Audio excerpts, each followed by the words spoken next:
أعوذ بالله من الشيطان الرجيم. بسم الله الرحمن الرحيم. ضرب الله مثلا عبدا مملوكا لا يقدر على شيء ومن رزقناه منا رزقا حسنا فهو ينفق منه سرا وجهرا هل يستوون الحمد لله بل أكثرهم لا يعلمون. قال المؤلف والمفسر رحمه الله تعالى أدام النفع بعلومه وعلومكم في الدارين آمين إلى أن قال الأوفي عن ابن عباس رضي الله تعالى عنهما هذا مثل ضربه الله للكافر والمؤمن. حضرت ابن عباس فرماتے ہیں کہ اس آیت میں اللہ نے ایک مثال بیان کی ہے. اس سے مراد کافر اور مومن کی مثال ہے کہ مومن کی اطاعت، کافر کا انکار اور کفر پہ اصرار. جیسے کہ میں نے خلاصے میں عرض کر دیا تھا کہ مثالیں اللہ نے قرآن میں کئی بیان کی ہیں.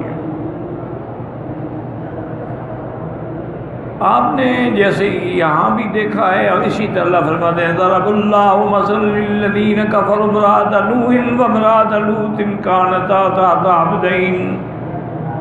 عبدین من عبادنا فخانتاہما. اللہ نے مثال بیان کی ان دو عورتوں کی، حضرت نوح علیہ السلام کی بیوی اور لوط علیہ السلام کی بیوی. حالانکہ وہ انبیاء کی بیویاں تھیں لیکن کافر تھیں. یاد رکھیں کہ پہلے زمانے میں شرائع اول میں کافر سے نکاح جائز تھا، حتیٰ کہ حضور صلی اللہ علیہ وسلم کے دین اسلام سے قبل کافروں سے نکاح جائز تھا. حضور نے اپنی بیٹیاں جو ہیں وہ کافروں سے نکاح کی تھی کیونکہ اس وقت منع نہیں تھا. یہ بعد میں پھر اللہ نے حکم دے دیا کہ اب کوئی مومن کافر سے نکاح نہیں کر سکتا اور نہ کسی کافرہ عورت سے نکاح. ولا عبد مومن خیر، عبد مومن جو ہے وہ زیادہ بہتر ہے بجائے اس کے کہ آدمی نعوذ باللہ کسی کافر سے نکاح کرے. اسی طرح کوئی عورت بھی کسی کافر سے نکاح نہیں کر سکتی.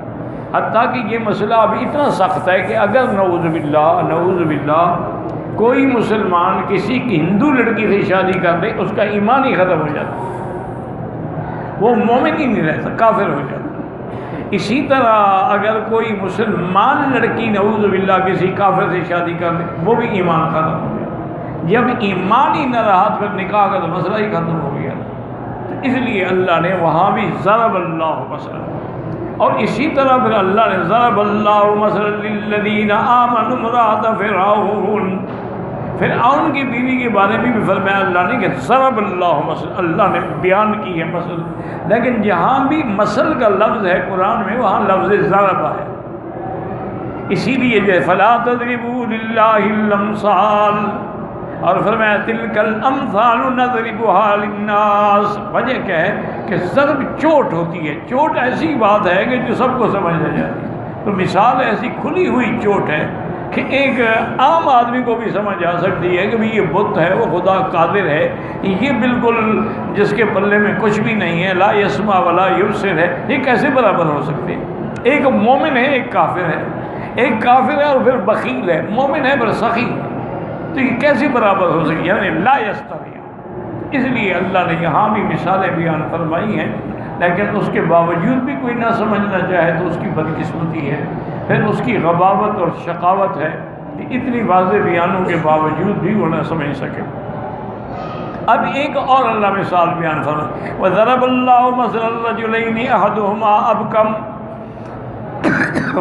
لَا يَقْدِرُ عَلَى شَيْءٍ وَهُوَ كَلٌّ عَلَى مَوْلَاهُ أَيْنَمَا يُوَجِّهُ لَا يَأْتِ بِخَيْرٍ هَلْ يَسْتَوِي هُوَ وَمَن يَأْمُرُ بِالْعَدْلِ وَهُوَ عَلَى صِرَاطٍ مُسْتَقِيمٍ. یعنی ایک بندہ جو ہے وہ بہرا بھی ہے، گنگا بھی ہے، اور اس کے مقابلے میں ایک آدمی حق بتانے والا، عدل کرنے والا، تو کیا یہ برابر ہو سکتے؟ لا یستوون، برابر نہیں ہو سکتے. قال مجاہد وهذا ايضا المراد به الوصن والحق تبارک و تعالی، اس سے مراد بھی وہی بت اور اللہ کی ذات ہے۔ ان الوصن ابکم، کیونکہ یہ بت ہیں یہ گونگے بہرے ہیں، لا یتکلم ولا ینطق بخیر، یہ نہ بول سکتے ہیں نہ کچھ سن سکتے ہیں، ولا یقدر علی شیء بالکلیہ، نہ ان کے ہاتھ میں کچھ ہے نہ کچھ کر سکتے ہیں۔ فلا مقال ولا فعال، نہ بولنا ان کے ہاتھ میں نہ کرنا ان کے ہاتھ میں۔ وَهُوَ مَا هَذَا كَلٌّ أَيْ عَيَالٌ وَكِلْفَةٌ لَا مَوْلَى، اس کے باوجود وہ اپنے سردار پہ ایک بوجھ ہیں، جدھر بھی بھیجیں کبھی خیر کی خبر نہیں لائیں گے۔ أَيْنَمَا يُوَجِّهُ يَبْعَثُ الْآيَاتِ بِخَيْرٍ وَلَا يَنْجَا مَسْعَاهُ، نہ ان کی کوئی کوشش جو ہے وہ کامیاب ہو سکتی ہے۔ هَلْ يَسْتَوِي مَنْ هَذِهِ صِفَاتُهُ، جس کی یہ صفات ہے، اور وہ شخص مَنْ يَأْمُرُ بِالْعَدْلِ بِالْقِسْطِ، جو حق کا حکم دیتا ہے انصاف کا حکم دیتا ہے۔ فمقالہ حق وفعالہ مستقیمۃ، اس کا قول بھی حق ہے اور اس کے اعمال بھی صحیح ہیں۔ وہو علی صراط مستقیم، اور صراط وقیل الابکم مولا لعثمان، وبهذا قال السدی وقتادہ وعطاء الخراسانی واختار هذا القول ابن جریر۔ اور بعض کہتے ہیں کہ عثمان کا ایک غلام تھا جو ابکم تھا، اس کے بارے میں یہ مثال ہے۔ ایک قول ہے ورنہ مثال عام ہے کہ ایک بہرا گونگا ہے ایک بولنے والا ہے، کیا برابر ہو سکتے ہیں؟ نہیں برابر ہو سکتے۔ وقال لو فی ابن عباس ومثل للکافر والمؤمن، مومن اور کافر کی مثال۔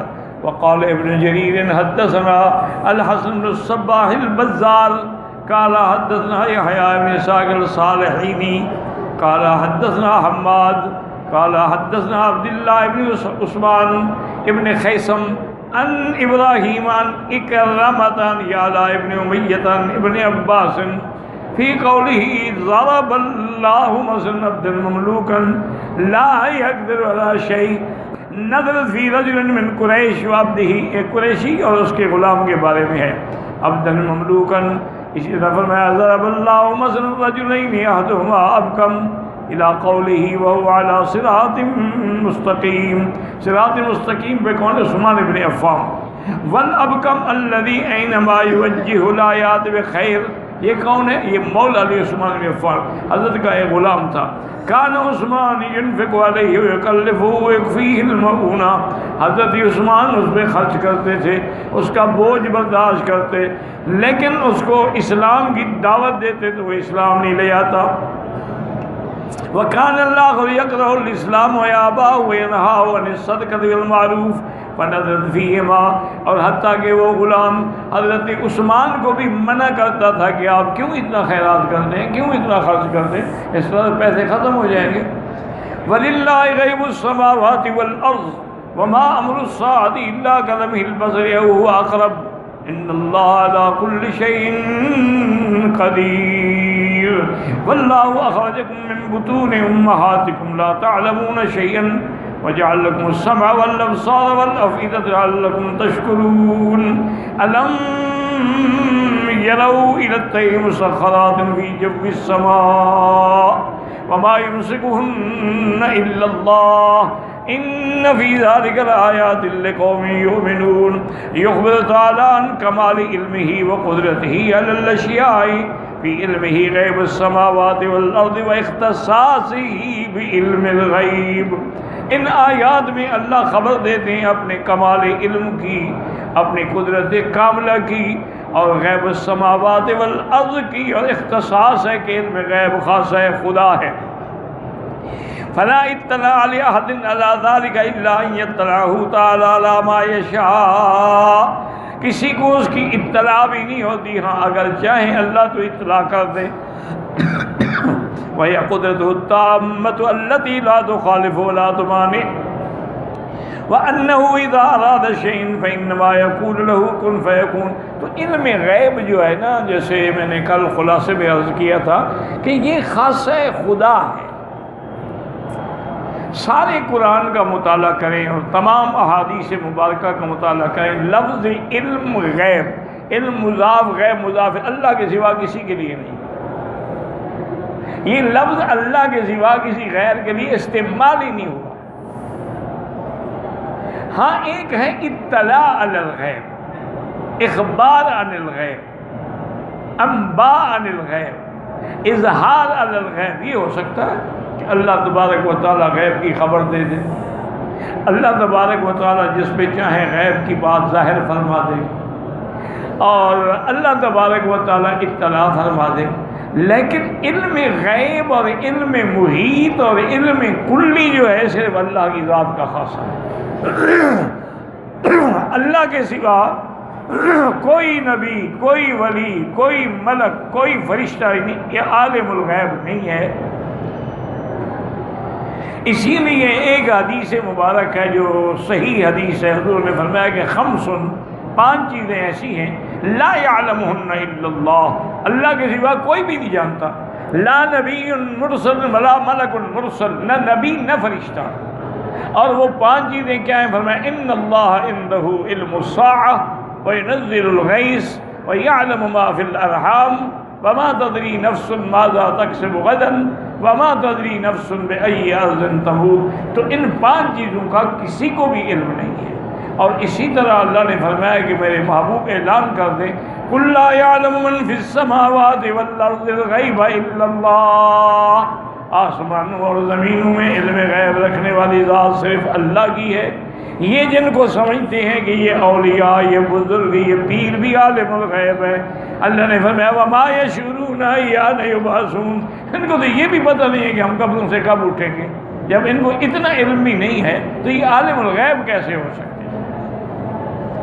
اسی لیے ہدہد نے حضرت سلیمان سے بھی یہی کہا تھا کہ انی احطت بما لم تحط بہ، میں ایک ایسی خبر لایا ہوں جس کا تمہیں پتہ ہی نہیں. یعنی وہ بھی جانتا تھا کہ سلیمان عالم الغیب نہیں ہے، اس لیے اس نے کہا کہ انی احطت بما لم تحط بہ وجئتک من سبأ بنبأ یقین، میں قوم سبا سے ایک بڑی یقینی خبر لے کے آیا ہوں لیکن اس کو آپ کو پتہ نہیں ہے. اسی طرح سے قرآن میں ہے کہ سورۃ النمل میں کہ جب چیونٹی نے خطاب کیا کہ اپنی چیونٹیوں کو یا ایھا النمل ادخلوا مساکنکم لا یحطمنکم سلیمان وجنودہ وہم لا یشعرون. اللہ نے ہمیں فرمایا کہ وہ چیونٹی کہہ رہی ہے کہ اپنے بلوں میں گھس جاؤ. حضرت سلیمان کا لشکر ہے، ان کو تو پتہ بھی نہیں ہوگا کہ کتنی چیونٹیاں پاؤں میں رگڑی گئیں. معنی یہ ہے کہ وہ بھی جانتی تھی کہ پیغمبر عالم الغیب نہیں ہوتے، ان کو پتہ نہیں ہوتا. ایک ہے اطلاع علی الغیب کہ اللہ خبر دے دیں، جیسے کئی ایسے علوم غیب ہیں جن کی اللہ پاک نے انبیاء کو خبر دی ہے، حضور صلی اللہ علیہ وسلم کو خبر دی ہے. حتیٰ کہ بڑے بڑے علماء نے لکھا ہے کہ صرف قرآن شریف کے اندر تقریباً 10,000 مغیبات ہیں جن کی اللہ نے حضور پاک کو خبر دی ہے. اب دیکھیں نا قصہ آدم پڑھتے ہیں، اب تو حضور کو تو پتہ نہیں تھا نا، یہ غیب ہی ہے. اسی طرح قوم عاد، قوم ہود، قوم ثمود، قوم لوط، قوم پھر سارے قصص ہیں. تو ذالک من انباء الغیب نوحیھا الیک وما کنت لدیہم، یہ ہم نے آپ کو خبر دی ہے، ہم نے آپ کو وحی کے ذریعے اطلاع دی ہے. خواجہ غلام فرید ہمارے علاقے میں ایک بہت بڑے پیر ہیں، گزرے ہیں، اب تو نہیں ہیں، فوت ہو گئے. ان کا ایک بہت بڑا وسیع حلقہ ہے پیری مریدی کا. تو ایک مرید نے ان سے سوال کیا کہ حضرت آپ کا اس کے بارے میں کیا عقیدہ ہے کہ اولیاء اللہ کو بھی علم غیب ہوتا ہے کہ نہیں ہوتا؟ تو ان نے جو جواب میں دیا وہ یہی فرمایا کہ علم غیب خاصہ خدا است وخاصۃ الشیء لا یوجد فی غیرہ، کہ علم غیب اللہ کا خاصہ ہے، اور خاصے کا معنی یہی ہے کہ کسی دوسرے میں وہ ہوتا ہی نہیں. کوئی اولیاء، کوئی ولی، کوئی بزرگ عالم الغیب نہیں ہوتے ہیں. تو اس وقت ان کے بھی ایسے اعتقادات تھے. اب تو اللہ معاف کرے، لوگوں نے ایسی جہالت بنا رکھی ہے کہ ہر پیر عالم الغیب ہے، ہر فقیر عالم الغیب ہے، ہر مجذوب عالم الغیب ہے، قبر والے بھی عالم الغیب ہیں، زندہ بھی عالم الغیب ہیں. حالانکہ یاد رکھیں اللہ کے سوا کسی غیر کو عالم الغیب سمجھنا یہ کفر ہے، یہ چھوٹا موٹا گناہ نہیں، یہ کفر ہے. اللہ کی صفت خاصہ کو توڑنا ہے، اور صفت خاصہ کو جو توڑتا ہے وہ کافر ہوتا ہے. اور اسی طریقے سے اپنے اعتقادات کو صحیح کر دیں کہ غیب، اچھا بعض ہمارے جو برادری ہے نا وہ کہتے ہیں کہ جی اللہ تو عالم الغیب ہو ہی نہیں سکتے، کہتے ہیں عالم الغیب تو ہوتے ہی نبی اور ولی ہیں۔ عالم الغیب تو نبی ہوتا ہے کہ جس کو پتہ نہیں ہوتا لیکن علم حاصل ہو گیا۔ اللہ کے سامنے تو ساری کائنات ظاہر ہے، واضح ہے، چھپی ہوئی ہے ہی نہیں۔ لا یخفی علیہ خافیہ، لا یخفی علیہ شیء فی الارض ولا فی السماء، تو وہ کیسے عالم الغیب ہو گئے؟ تو یہ ان کی جہالت ہے، نص قطعی کا انکار ہے۔ هو اللہ الذی لا الہ الا هو عالم الغیب والشہادہ۔ تو غیب کا معنی یہ ہے کہ جو لوگوں کی نظروں سے غائب ہے اس کو بھی اللہ جانتے ہیں، یہ معنی نہیں کہ اللہ سے غائب ہے، اللہ سے تو کوئی غائب نہیں ہوتا، یعنی ما خفی عن اعین الناس، جو لوگوں کی آنکھوں میں غائب ہے نہیں جانتے، خدا وہ بھی جانتا ہے۔ آدمی اپنے گھر کے احوال بھی نہیں جانتا، خدا جانتا ہے۔ ایک عورت ہے، حاملہ ہے، پیٹ میں بچہ ہے، وہ نہیں جانتی ہے کہ بچہ شقی ہے یا سعید ہے، عمر کتنی ہوگی، فرما بردار ہوگا، نافرمان ہوگا، مومن ہوگا، کافر، وہ نہیں جانتی لیکن اللہ جانتا ہے۔ اس لیے ہمیشہ یاد رکھیں علم غیب خاص ہے، خدا ہے۔ باقی یہ ہے کہ بھی قیامت کیسے قائم ہوگی، اللہ فرمایا میرے تو صرف حکم دینے کی دیر ہے نا، تمہاری آنکھ جھپکنے سے بھی پہلے اللہ کا حکم نافذ ہو جائے گا۔ فرمایا وما امرنا الا واحد کلمح بالبصر فیکون ما یرید کطرف العین، جو وہ چاہتے ہیں ایک پلک جھپکنے کی دیر میں ہو جاتا ہے۔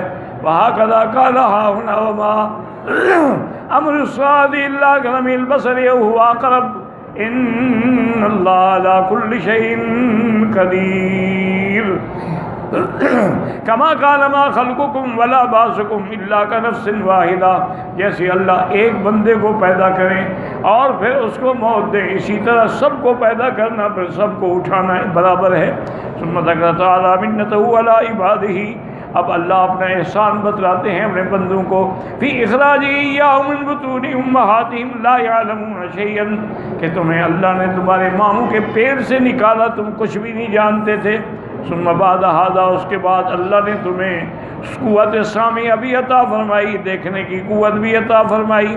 یرزقکم السمع الذی بہ یدرکون بہ الاصوات والابصار التي بها یبصرون المرئیات والافئدہ، اللہ نے دیکھنے کی بھی تمہیں کا طاقت عطا فرمائی ہے اور اللہ نے تمہیں دل بھی عطا فرمایا ہے۔ وہی العقول الذی مرکزها القلب الصحیح، یہ اصل میں جو علم کا مرکز ہے نا صحیح معنی میں وہ دل ہوگا۔ دماغ نہ ہو نا تو بندہ زندہ رہ سکتا ہے، کتنے پاگل زندے ہیں، سینکڑوں سالوں سے زندہ ہیں، لیکن اگر دل کی حرکت بند ہو جائے تو ختم۔ اذا صلح صلح الجسد کلہ واذا فسدت فسد الجسد کلہ، فبذلک اصل میں مرکز علم جو ہے وہ دل ہے۔ اس لیے اللہ پاک نے وکیل الدماغ والعقل بہ یمیز بین الاشیاء ضارها ونافعها، بعض کہتی ہیں کہ مرکز دماغ ہے لیکن اصل بات یہی ہے کہ مرکز اصلی دل ہے، دل سے دماغ میں جاتا ہے، دماغ پھر فیصلہ کرتا ہے کہ یہ نفع والی شے ہے یا نقصان والی چیز ہے۔ وہذہ القوى والحواس الانسان، اور یہ قوات خمسہ جو ہیں حواس خمسہ آدمی کو آہستہ آہستہ حاصل ہوتے ہیں، قلیلاً قلیلاً کلما قبل زید فی سمعہ وبصرہ وعقلہ، جیسے جیسے بچہ بڑا ہوتا ہے اس کی قوت سامعہ، قوت باصرہ اور عقل بھی بڑھتا ہے، حتی یبلغ اشدہ، 40 سال میں پھر بڑھوتری ختم ہو جاتی ہے۔ وَإِنَّمَا جَعَلَ تَعَالَى هَذِهِ فِي الْإِنسَانِ لِيَتَمَكَّنَ بِهَا مِنْ عِبَادَةِ رَبِّهِ تَعَالَى وَيَسْتَعِينَ بِكُلِّ جَارِحَةٍ وَعُضْوٍ وَقُوَّةٍ عَلَىٰ طَاعَةِ مَوْلَاهُ، اللہ نے تمہیں سمع بصر کیوں دی ہے؟ تاکہ تم اللہ تعالیٰ کی نعمتوں کو پہچانو، قدرتوں کو پہچانو اور اپنے اعضاء کو اللہ کی عبادت میں لگا دو، اللہ کی فرما برداری میں لگا دیں۔ کما جاء فی صحیح البخاری عن نبی ہریرہ رضی اللہ تعالیٰ عنہ رسول اللہ انہو قال یقول من آذى لي وليا فقد بارزني بالحرب وما تقرب الی عبدی بشیء افضل من اداء ما افترضت علیہ۔ اللہ پاک فرماتے ہیں جو میرے دوستوں سے جھگڑا کرتا ہے، جو میرے دوستوں سے لڑائی کرتا ہے، وہ مجھے دراصل لڑائی کا چیلنج دیتا ہے۔ اور اسی طرح فرمایا کہ میرا بندہ میرے قریب سب سے زیادہ تب ہوتا ہے کہ جو میں نے فرائض مقرر کیے ہیں ان کو ادا کرے۔ بلا یزال عبدی یتقرب الی بالنوافل، اور اس کے بعد پھر نفلیں پڑھتے پڑھتے اللہ کے اتنے قریب ہو جاتا ہے۔ فَإِذَا أَحْبَبْتُهُ كُنْتُ سَمْعَهُ الَّذِي يَسْمَعُ بِهِ، جب میں اس کو محبوب رکھتا ہوں پھر وہ اس کا سمع جو ہے جس سے وہ سنتا ہے گویا وہی ہے جو میرے حکم کے مطابق ہے۔ وَبَصْرُهُ الَّذِي يَبْصِرُ بِهِ، اور اس کا ہاتھ گویا کہ میں ہوں۔ وَيَدُهُ الَّتِي يَبْطِشُ بِهَا وَرِجْلُهُ الَّذِي يَمْشِي بِهَا، تو اس کی ہر چیز چونکہ میرے تابع ہے تو گویا میرے حکم ہے۔ وَلَئِن سَأَلَنِي لَآتِيَنَّهُ، مجھ سے کچھ مانگے تو میں دیتا ہوں۔ وَلَئِن دَعَانِي لَأُجِيبَنَّهُ، اگر دعا کرے تو میں اس کی دعا بھی سنتا ہوں۔ وَلَئِن اسْتَعَاذَ بِي لَأُعِيذَنَّهُ، اگر مجھ سے پناہ پکڑے کسی ظالم سے تو میں پناہ دیتا ہوں۔ وَمَا تَرَدَّدتُّ فِي شَيْءٍ أَنَا فَاعِلُهُ تَرَدُّدِي فِي قَبْضِ نَفْسِ عَبْدِي الْمُؤْمِنِ يَكْرَهُ الْمَوْتَ۔ اللہ نے فرمایا مجھے کوئی چیز اچھی بری نہیں لگتی، سب سے زیادہ یہ ہے کہ جب میں اپنے مومن بندے کی روح قبض کرنے کا حکم دیتا ہوں تو اس کو میں اچھا نہیں سمجھتا، لیکن میرا فیصلہ ہے وہ بدل نہیں سکتا ہے۔ اس لیے اللہ پاک فرماتی ہیں واکرم السلام ومان الحدیث کیا ہوگا کہ ان العبد اذا اخلص الطاعۃ، جب آدمی خالص طاعت کرتا ہے، صارت افعالہ کلها للہ عز وجل، اس کے سارے افعال اللہ کے لیے ہوتے ہیں۔ فلا يسمع الا للہ، وہ سنتا بھی اللہ کے لیے ہے، دیکھتا بھی اللہ کے لیے ہے۔ اے ما شرعہ اللہ لہ ولا یبطش ولا یمشی الا فی طاعۃ اللہ عز وجل، وہ پکڑتا ہے یہ چلتا ہے تو اللہ کی طاعت کے راستے میں، مستعینا باللہ فی ذلک کلہ، اللہ سے مدد مانگتا ہے۔ ولہذا جاء فی بعض روایات الحدیث غیر الصحیح بعد قولہ ورجل الذی یمشی بہا فبی یسمع، گویا کہ وہ میری نظر سے سن رہا ہے، میری نظر سے دیکھ رہا ہے، میری قوت سے پکڑ رہا ہے، میرے حکم سے چل رہا ہے۔ ولہذا قال تعالی وجعل لکم السمع والابصار والافئدۃ لعلکم تشکرون، اللہ نے تمہیں قوت سامعہ دی تاکہ شکر کرو۔ شکر کا معنی یہ نہیں ہوتا کہ لاکھ لاکھ شکر ہے، شکر کا معنی یہ ہے کہ اللہ کی عبادت کرو، اللہ کی فرما برداری کرو، اللہ کی اطاعت کرو۔ قل هو الذی انشأکم وجعل لکم السمع والابصار والافئدۃ قلیلا ما تشکرون، بہت تھوڑے ہیں جو شکر کرتے ہیں۔ قل هو الذی ذرأکم فی الارض والیہ تحشرون، وہی ذات ہے جس نے پیدا کرنے کے بعد تمہیں زمین میں پھیلایا ہے، وہی تمہیں قبروں سے بھی اٹھائیں گے۔ ثم نبہ تعالی عبادہ الی النظر، پھر اللہ تنبیہ فرماتی ہیں کہ پرندوں کو دیکھو کیسے روکا ہے آسمانوں میں۔ المسخر بین السماء کیف جعلہ یطیر بجناحین، کیسے وہ اپنے دو پروں سے ہوا میں تیرتا ہے۔ بین السماء والارض فی جو السماء ما یمسکہ ہناک الا اللہ بقدرتہ، ان کو روکنے والی اللہ کے سوا کون سی طاقت ہے؟ الذی جعل فیہا قوۃ تفرضا، جس نے یہ قوت رکھی ہے کہ اوپر اپنے پروں سے ہلا کے وہ اڑتا بھی ہے رکتا بھی ہے۔ وسخر الہوا یحملھا، اللہ نے ہوا کو بھی اس کے لیے تابع کر دیا ہے۔ ویحملھا ویسیر الطیر کذالک کما قال تعالی فی سورۃ الملک اولم یروا الی الطیر فوقہم صافات ویقبضن، کیا یہ نہیں دیکھتے پرندے کبھی پر کھولتے ہیں کبھی بند کر دیتے ہیں۔ ما یمسکہن الا الرحمن، ان کو کون روکتا ہے اللہ کے سوا؟ انہ بکل شیء بصیر۔ وقال ہاہنا ان فی ذلک لآیات لقوم یؤمنون، ان تمام چیزوں کو جو اللہ نے بیان فرمایا نشانیاں ہیں، آیات ہیں، لیکن ان لوگوں کے لیے جو ایمان والے ہیں وہ آیات سے فائدہ اٹھاتے ہیں، کافر نے کیا فائدہ اٹھانا ہے؟ واللہ اعلم۔